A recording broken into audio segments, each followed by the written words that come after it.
والصلاة والسلام على رسوله الكريم وعلى آله وصحبه أجمعين.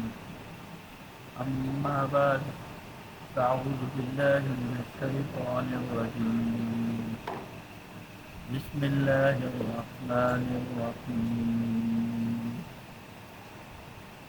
ألف لام ميم. أحسب الناس أن يتركوا أن يقولوا آمنا وهم لا يفتنون ولقد فتنا الذين من قبلهم فلا يعلمن الله الذين صدقوا ولا يعلمن الكاذبين. أم حسب الذين يعملون السيئات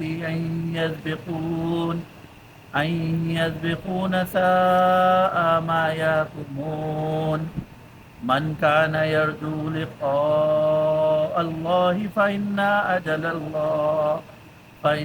أجل الله لآت وهو السميع العليم. صدق الله العظيم. رب اشرح لي ويسر لي أمري واحلل عقدة من لساني يفقهوا قولي. اللهم أرنا الحق حقا وارزقنا اتباعه وأرنا الباطل باطلا وارزقنا اجتنابه. اللهم طهر قلبي من النفاق وعملي من الرياء ولساني من الكذب وعيني من الخيانة فإنك تعلم خائنة الأعين وما تخفي الصدور. اللهم فقنا في الدين. رب زدني علما رب زدني علما رب زدني علما. آمین یا رب العالمین. عزیزان گرامی، میں نے آپ کے سامنے سورہ عنکبوت کی ابتدائی 5 آیات کی تلاوت کی سعادت حاصل کی ہے. اللہ رب العزت ان آیات مبارکہ کے اندر فرماتے ہیں الف لام میم.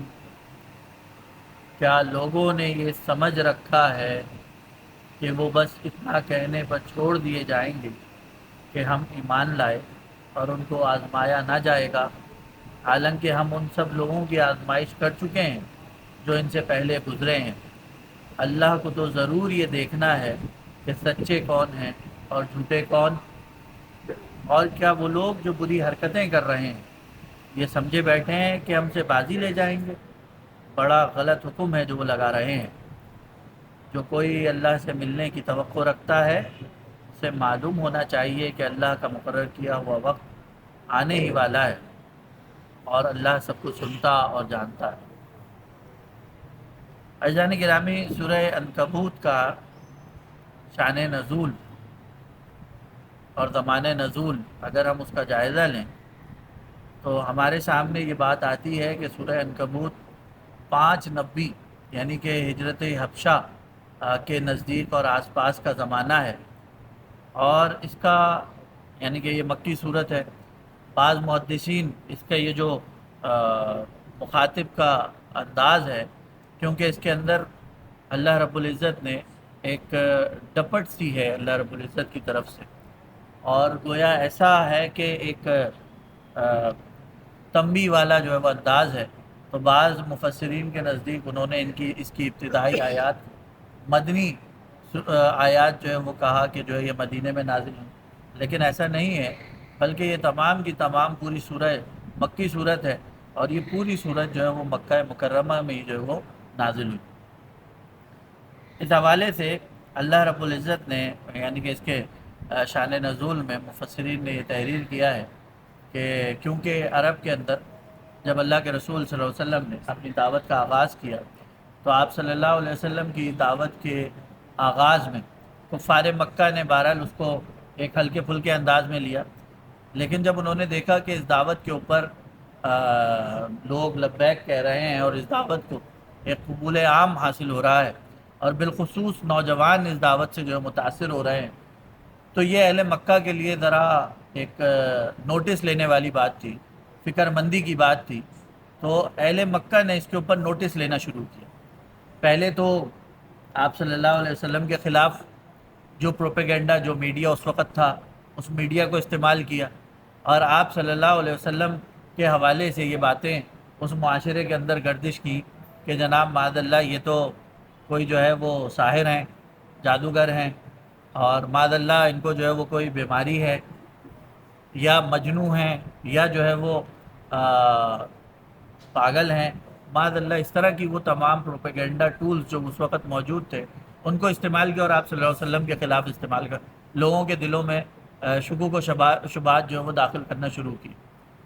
اور پھر انہوں نے یہ دیکھا کہ ان کے پروپیگنڈا ٹول بھی ان کا کامیاب نہیں ہو رہا، اور مسلسل یہ اسلامی دعوت جو ہے وہ آگے بڑھتی جا رہی ہے، اور پھر یعنی کہ بڑے سمجھدار لوگ جو ہے وہ اس دعوت سے متاثر ہو رہے ہیں، اور عثمان غنی رضی اللہ تعالیٰ عنہ، اسی طریقے سے اور دیگر حضرت عمار بن یاسر، حضرت یاسر رضی اللہ تعالیٰ عنہ، حضرت بلال حبشی رضی اللہ تعالیٰ عنہ، یعنی کہ اس طرح کی جو نفوس ہیں، اور بالخصوص جو ان کے غلام ہیں، وہ جو ہے وہ اسلام قبول کرتے چلے جا رہے ہیں۔ ظاہر سی بات ہے آپ صلی اللہ علیہ وسلم کے اوپر تو ان کا کوئی بس نہیں چل سکتا تھا۔ اب انہوں نے یہ شروع کیا کہ جو ان کے غلام تھے جو ایمان لے کر آ رہے تھے، انہوں نے ان کے اوپر ستم شروع کیا۔ حضرت بلال حبشی ایمان لے کر آئے تو امیہ بن خلف نے حضرت بلال حبشی رضی اللہ، کیونکہ اس دور کے اندر غلام ہوتے تھے اور غلام ملکیت ہوتے تھے، یعنی کہ بالکل ایسے ہی جیسے آپ نے گھر میں بکرا پالا اور اس بکرے کو جو ہے وہ آپ نے ذبح کر دیا، تو کوئی آپ سے پوچھے گا نہیں کہ بھائی بکرا کیوں ذبح کیا تم نے، کوئی کیس نہیں بنے گا آپ کے اوپر۔ بالکل اسی طریقے سے اس دور میں غلام ان کی ملکیت ہوا کرتے تھے، وہ غلام کے ساتھ جو کریں، غلام کو مار دیں، کوئی اس کے اوپر کیس نہیں بنتا تھا، کوئی نہیں پوچھنے آتا تھا کہ بھائی اس غلام کو تم نے کیوں قتل کیا۔ تو بہرحال اس درجے کے اندر وہ غلام تھے، ان غلاموں کے اوپر انہوں نے جو وہ ستم شروع کیے۔ اسی طریقے سے ان لوگوں میں ایک طبقہ وہ بھی تھا جو غلام تو نہیں تھے، لیکن کہیں دور دراز کے علاقوں سے آ کر مکہ کے اندر آباد ہو گئے تھے، اور کسی نہ کسی کی جو ہے وہ انہوں نے کفالت یا کسی کی جو ہے وہ امان کے اندر جو ہے وہ آ کے وہاں پہ بس گئے تھے۔ تو اسی طرح جو ہے وہ حضرت یاسر رضی اللہ تعالیٰ عنہ کی جو ہے وہ پوری فیملی تھی، جس میں حضرت یاسر، حضرت سمیہ اور ان کے ایک بیٹے حضرت عمار بن یاسر، یہ جو ہے وہ ابو جہل کا جو باپ تھا اس کی جو ہے وہ امان میں آ کے انہوں نے بھی جو ہے وہاں پہ سکونت اختیار کی تھی۔ یہ قریشی تو نہیں تھے، لیکن یہ باہر سے آگے وہاں پہ آباد ہو گئے تھے، تو انہوں نے بھی جو ہے وہ اسلام قبول کیا۔ اب ابو جہل کے باپ کا تو انتقال ہو گیا تھا، اب ابو جہل ان کا سرپرست تھا، تو ابو جہل نے ان کے اوپر بھی جو ہے وہ ستم شروع کر دیے، اور حضرت یاسر رضی اللہ تعالیٰ عنہ اور حضرت سمیہ رضی اللہ تعالیٰ عنہ، ان دونوں پہ جو ہے وہ ستم اتنا تشدد کیا، حتیٰ کہ حضرت سمیہ رضی اللہ تعالیٰ عنہ کی شرمگاہ میں نیزہ مار دیا اس نے، اور وہ اسلام کی راہ میں شہید ہونے والی پہلی شہیدہ کے طور پہ جو ہے وہ رقم، یہ تاریخ میں جو ہے وہ رقم ہو۔ اسی طریقے سے حضرت یاسر رضی اللہ تعالیٰ عنہ کے اوپر بھی ستم کیا، اور وہ بھی جو ہے وہ شہادت کا رتبہ انہوں نے بھی پایا۔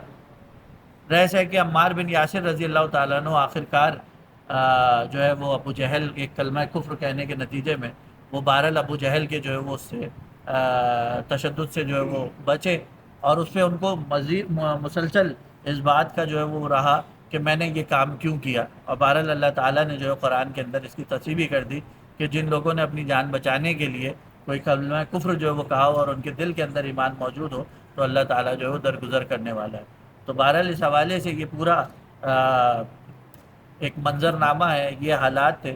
ان حالات کے اندر حضرت خباب بن ارد رضی اللہ تعالیٰ عنہ، حضرت خباب بن ارد رضی اللہ تعالیٰ عنہ بھی اسی طرح دور دراز سے آئے تھے، اور مکہ میں سکونت اختیار کی تھی، پیشے کے لحاظ سے لوہار تھے، لوہے کا کام جانتے تھے۔ حضرت خباب بن ارد رضی اللہ تعالیٰ عنہ جب اسلام لے کر آئے تو اہل مکہ نے کوئلے، انگارے جو ہے وہ دہکائے، اور ان دہکتے انگاروں کے اوپر حضرت خباب بن ارد رضی اللہ تعالیٰ عنہ کو لٹا دیا۔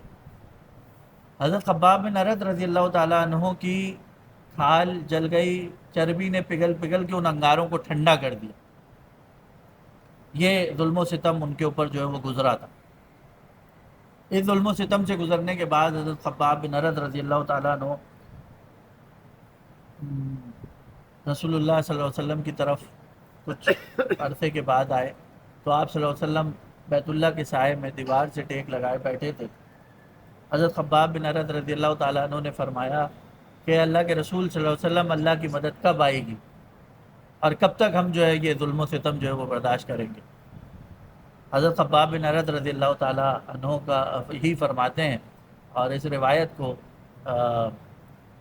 ابن ماجہ، ابو داؤد، سنن نسائی اور امام بخاری نے جو ہے وہ اس روایت کو جو وہ نقل کیا ہے کہ جو ہے وہ خباب بن ارد رضی اللہ تعالیٰ عنہ فرمانے کی جو ہے وہ روایت ہے، اور وہ فرمانے لگے کہ رسول اللہ صلی اللہ علیہ وسلم کا چہرہ متغیر ہو گیا، آپ صلی اللہ علیہ وسلم پرجوش چہرے کے ساتھ جو ہے وہ آپ نے ٹیک جو ہے وہ چھوڑی، اور آپ صلی اللہ علیہ وسلم نے فرمایا ہے خباب، ابھی تو ہمارے اوپر وہ وقت نہیں آیا جو ہم سے پہلے لوگوں کے اوپر آیا کہ وہ زمین کے اندر گاڑ دیے جاتے تھے، آروں سے چیر دیے جاتے تھے، اور آنکھ کے اندر زندہ جلا دیے جاتے تھے۔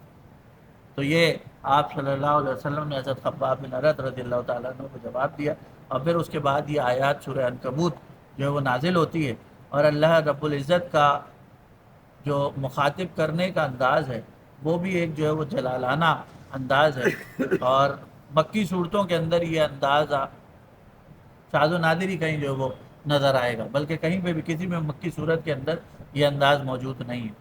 اور اللہ رب العزت فرما رہے ہیں احسب الناس ان یترکوا ان یقولوا آمنا وهم لا یفتنون۔ اچھا، اللہ رب العزت یہاں احسب الناس انسانوں کو مخاطب کر رہے ہیں، یعنی کہ یہاں پہ مومنین کی کوئی بات نہیں ہے، ایمان لانے والوں کا تذکرہ نہیں کر رہے، جب بلکہ اللہ رب العزت فرما رہے ہیں کہ کیا لوگوں نے حسیب الناس ہے، لوگوں نے یہ سمجھ رکھا ہے کہ بس اتنا کہنے پر چھوڑ دیے جائیں گے کہ ہم ایمان لائے اور ان کو آزمایا نہ جائے گا۔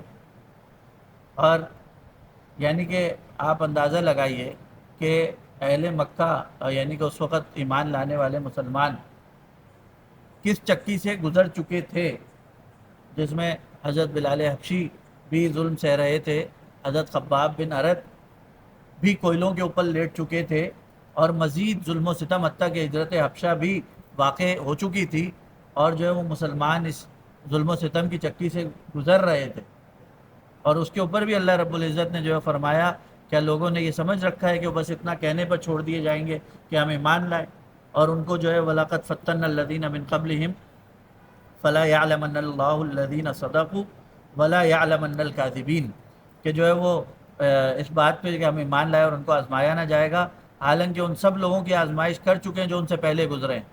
اللہ کو تو ضرور یہ دیکھنا ہے کہ سچے کون ہیں اور جھوٹے کون۔ عزیزان گرامی، یقیناً یہ قرآن قیامت تک کے آنے والی انسانیت کے لیے ایک ہدایت ہے، اور یہ قرآن ہم سب کے لیے حجت ہے، یعنی کہ اس قرآن نے ہم سب کے لیے حجت تمام کر دی۔ قیامت کے دن میں اور آپ اللہ کے حضور کھڑے ہو کے کوئی ہیلا، کوئی بہانہ نہیں تراش سکتے، کوئی بہانہ نہیں جو ہے وہ کر سکتے۔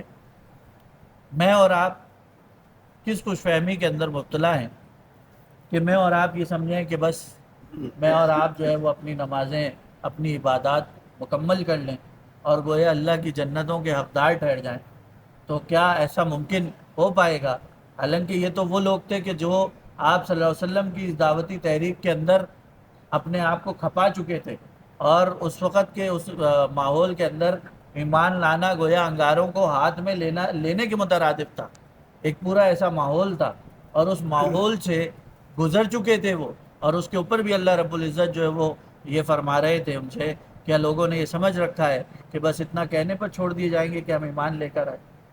یعنی کہ دیکھیں نا، ہم بھی ایک انسان ہونے کے ناطے اگر میں آپ سے کہوں کہ یار میں تمہارے ساتھ ہر مشکل وقت میں کھڑے ہونے کو تیار ہوں، آپ بولے چلے اچھی بات ہے یار، کوئی میرے ساتھ کھڑے ہونے کو تیار ہے، لیکن اس بات کا آپ کو یقین اس وقت تک کہ نہیں ہوگا جب تک میں آپ کے کسی مشکل وقت میں ساتھ نہ کھڑا ہوں۔ میں جتنا بھی سچ بولتا ہوں، میں جتنا بھی جو ہے وہ کھڑا ہوں، لیکن بہرحال آپ ٹھیک ہے، آپ کو ایک حوصلہ ضرور ہو جائے گا کہ میں آپ سے یہ کہوں کہ میں آپ کے ساتھ کھڑا ہوں، لیکن جب تک آپ مجھے آزمائیں گے نہیں، جب تک کہ میں آپ کے کسی اس کے اندر کھڑا نہیں ہوں گا، اس وقت تک کہ آپ یقین نہیں کریں گے، آپ کو یقین نہیں ہوگا۔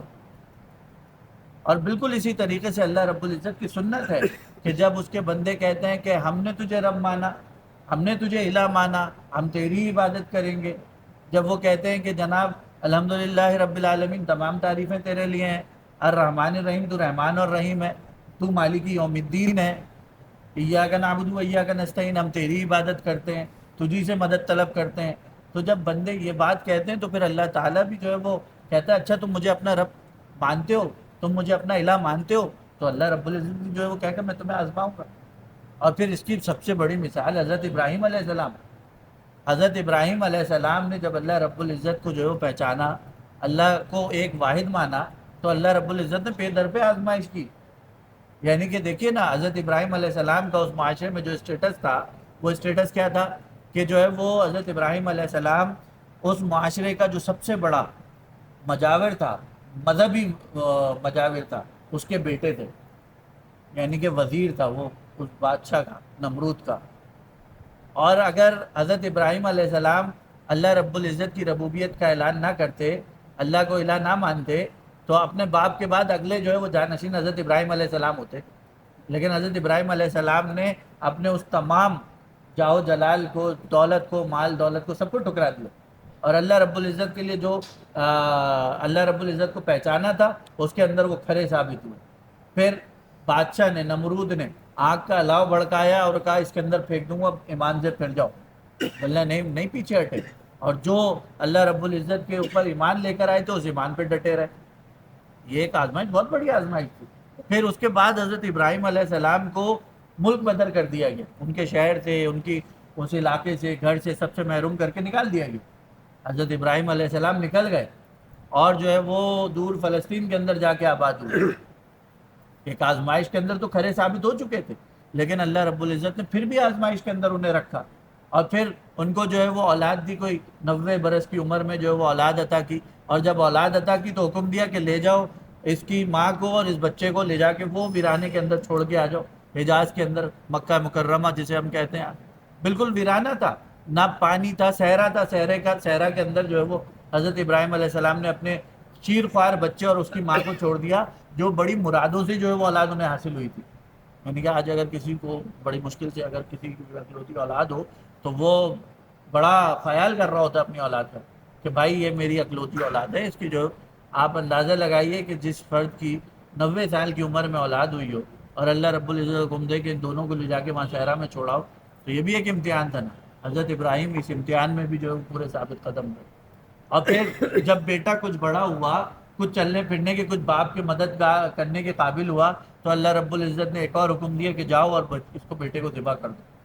حضرت ابراہیم علیہ السلام اس میں بھی کھرے ثابت ہوئے، جبھی تو خلیل اللہ کا لقب پایا.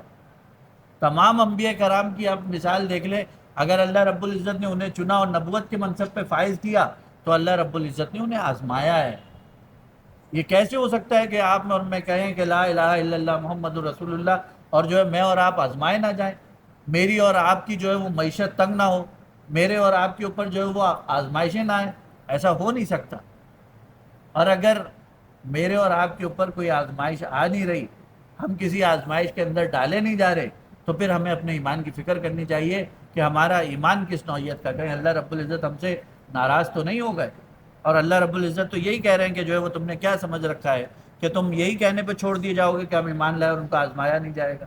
عزیزان گرامی، ہم ظلم کے معاشرے کے ایسا تو نہیں ہے کہ ہمارے معاشرے کے اندر اللہ کی تمام احکامات جو جاری و ساری ہو گئے اور دودھ کی جو ہے وہ نہریں بہہ رہی ہیں اور شہد کی جو ہے وہ نہریں بہہ رہی ہیں کہ جو ہے وہ ہمارے اوپر کوئی آزمائش جو ہے وہ نہیں آنی چاہیے. عزیزان گرامی، ہم ظلم کے نظام میں جی رہے ہیں، ظلم کے نظام کے اندر ہم جو ہے سانسیں لے رہے ہیں. اللہ کے احکامات کے خلاف قانون سازیاں ہو رہی ہیں، اللہ کے احکامات کے خلاف یہاں پہ معیشت چل رہی ہے، بلکہ معاشی طور پہ ہم اللہ اور اس کے رسول سے جنگ کے مرتکب ہوئے ہیں. ہم جو ہے وہ اللہ اور اس کے رسول کے خلاف انصاف، ہماری عدالتوں کے اندر جو قانون چل رہے ہیں وہ اللہ اور اس کے رسول کے خلاف جو ہے وہ قوانین جاری ہوئے ہیں. اور پھر بھی میں اور آپ سکون سے بیٹھے ہوں اور یہ سمجھ رہے ہوں کہ میری عبادات پوری ہیں، میرے روزے پورے ہیں، میرا حج پورا ہے، بس میں جو وہ بخش دیا جاؤں گا، تو یقین جانیے کہ ہماری بخشش کا سامان نہیں ہوگا. اور وہ حکایت تو آپ نے سنی ہوگی، بلکہ یہ حدیث رسول اللہ صلی اللہ علیہ وسلم نے بیان کی کہ جو ہے بنی اسرائیل کے اندر ایک شخص تھا کہ جو عبادت کیا کرتا تھا. اللہ تعالیٰ نے جو ہے وہ حکم دیا کہ اس بستی کو الٹ دو. فرشتے آئے اور اللہ رب العزت سے عرض کیا، اللہ رب العزت اس بستی کے اندر وہ جو عابد ہے، ہر وقت عبادت کرتا رہتا ہے، تو ہم کیسے اس بستی کو الٹ دیں؟ اللہ رب العزت نے فرمایا اس سے عذاب شروع کرو اور اسی پہ عذاب جو ہے وہ ختم کرو، پوری بستی کو اس کے اوپر الٹ دو. کیونکہ یہ میری عبادت تو کرتا ہے، میرا نام تو لیتا ہے، میری بڑائی تو بیان کرتا ہے، لیکن میرے احکامات کی خلاف ورزی ہوتی ہے تو اس کے ماتھے کے اوپر ایک شکن نہیں پڑتی. عزیزان گرامی، ہمیں اپنے ایمانوں کا جائزہ لینے کی ضرورت ہے کہ ہم کہاں کھڑے ہیں، ہم کس طرف جو ہے وہ جا رہے ہیں، ہم اللہ رب العزت کے کیسے سرخرو جو ہے وہ ہو سکتے ہیں. اور بہرحال اللہ رب العزت یہ فرما رہے ہیں آگے کی آیتوں کے اندر کہ ام حسب الذین یعملون السیئات ان یسبقونا ساء ما یحکمون، کیا وہ لوگ جو بری حرکتیں کر رہے ہیں یہ سمجھے بیٹھے ہیں کہ وہ ہم سے بازی لے جائیں گے؟ بڑا غلط حکم ہے جو وہ لگا رہے ہیں. یعنی کہ جو ہمارے معاشرے کے اندر یہ آیت ہم ہی سے مخاطب ہے، مجھ سے اور آپ سے مخاطب ہے، اس معاشرے کے لوگوں سے مخاطب ہے، اس پوری دنیا کے دور حاضر کے انسانوں سے مخاطب ہے.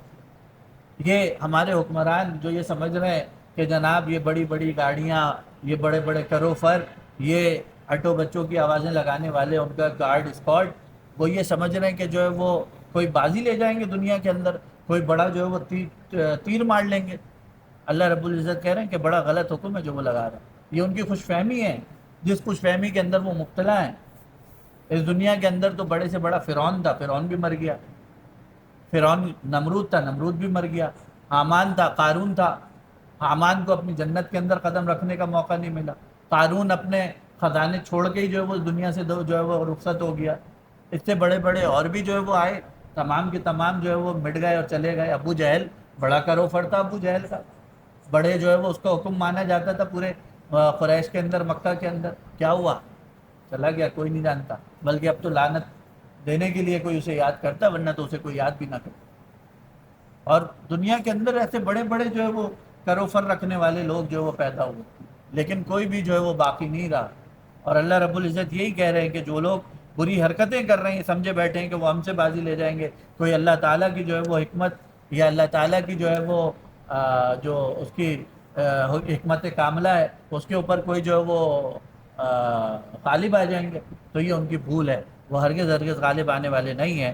من کان یرجو لقاء اللہ فإن اجل اللہ لآت وهو السمیع العلیم. جو کوئی اللہ سے ملنے کی توقع رکھتا ہے اسے معلوم ہونا چاہیے کہ اللہ کا مقرر کیا ہوا وقت آنے ہی والا ہے. اللہ سب کچھ سنتا اور جانتا ہے.